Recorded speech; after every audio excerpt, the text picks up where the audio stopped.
Hello guys, good evening. My name is Aditya Vash. Currently I am working in NTPC as a executive trainee HR. So today I am coming with new video. I want to share the uh, exam pattern and what are the educational qualification required to for BL HR post, Assistant Manager HR post and Probationary Officer HR post. So as you know, Bharat Electronic Limited is a Navratna company under ministry में मतलब Navratna company है central PSU में। ठीक है, तो basically इसमें assistant manager HR का post निकला है और प्रोफेशनली ऑफिसर एचआर का पोस्ट निकला है। और उसमें जो असिस्टेंट मैनेजर एचआर है उसमें यूआर में 2 वैकेंसी है और E2 मतलब जो 50,000 बेसिक होता है वो E2 उसको बोलते हैं। तो E2 ग्रेड में आपका 15 लाख का पैकेज बनेगा और एक्सपीरियंस मांगा है 4 to 5 years post qualification experience, मतलब MBA करने के बाद आपका 4 से 5 साल का एक्सपीरियंस होना चाहिए, तब आप इस पोस्ट के लिए एलिजिबल हो। और प्रोफेशनली ऑफिसर ऑफ एचआर में आप फ्रेशर भी हो बट आपकी एज 25 ईयर्स है तो आप अप्लाई कर सकते हो जनरल कैटेगरी से। मतलब OBC में 5 साल का रिलैक्सेशन होता है, 3 साल का होता है सॉरी OBC में आई थिंक, और SC में शायद 5 ईयर का होता है, वो आप देख लेना। हाँ, OBC में 3 साल का, SC ST में 5 साल का। ठीक है, एजुकेशनल क्वालिफिकेशन क्या चाहिए? MBA चाहिए 2 साल का और in human resource management, industrial relation, personal management. अगर ड्यूअल डिग्री है, किसी ने HR मार्केटिंग से किया है तो HR आपका मेजर होना चाहिए। ठीक है, और उसका सर्टिफिकेट होता है वो बनवा लीजिएगा, स्पेशलाइजेशन सर्टिफिकेट होता है। In case where degree does not specify HR as a major subject the candidate should have studied at least 5 out of 8 subject listed below. इन आपके 8 सब्जेक्ट जो नीचे लिखे हुए हैं, labour laws, organisation behaviour, HRM, management principle and practices, human resource development, industrial relation, recruitment selection, वो आपने पढ़े होने चाहिए उसमें से 5 सब्जेक्ट। ओके, और जो जनरल OBC और EWS के कैंडिडेट्स हैं उनको फर्स्ट क्लास होने चाहिए पास। ठीक है, और अपर एज रिलैक्सेशन तो मैंने आपको बता ही दिया। रिम्यूनरेशन जो आपको है वो बता दिया है।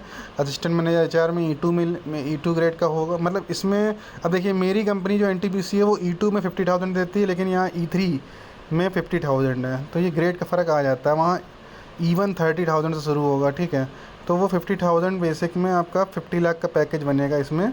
और प्रोफेशनली ऑफिसर आपको E2 मतलब 40,000 देता है। ठीक है, और इसके अलावा बेसिक पे के अलावा आपको डियरनेस अलाउंस और 35% पर HRA वगैरह सब मिलेगा, PRP मिलेगी, और GI group insurance, medical facilities, PF everything आपको सब कुछ मिलेगा। ठीक है, सिलेक्शन प्रोसीजर क्या है आपका? कैंडिडेट्स हैव टू केयरफुली, मतलब आप अच्छे से एप्लीकेशन फिल करिएगा, जितने भी सपोर्टिंग डॉक्यूमेंट हैं इमेज कीजिएगा, इमेज साइन कीजिएगा, साइन, अगर कुछ आधार मांगा है या मार्कशीट वगैरह है अपलोड करनी सब कर दीजिएगा। देन रिटन टेस्ट आपका 85 मार्क्स का है, तो लास्ट टाइम हुआ था 125 मार्क्स का। मैं आपको पेपर सॉल्व करवाऊँगा धीरे धीरे, तो आप लोग मतलब मेरा चैनल सब्सक्राइब कर लीजिए, मैं आपको पेपर का एक एक क्वेश्चन सॉल्व करवाऊँगा, HR पार्ट भी और एप्टीट्यूड पार्ट भी।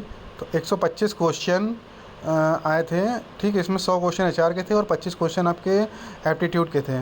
इस बार 85 क्वेश्चन हैं, तो अगर मैं पिछली बार के 100 और 25 मतलब 4 और 1 का रेशियो रखता हूँ, तो इस बार 68 क्वेश्चन आपके HR के आने चाहिए और 17 क्वेश्चन आपके एप्टीट्यूड के आने चाहिए, ऐसा होना चाहिए।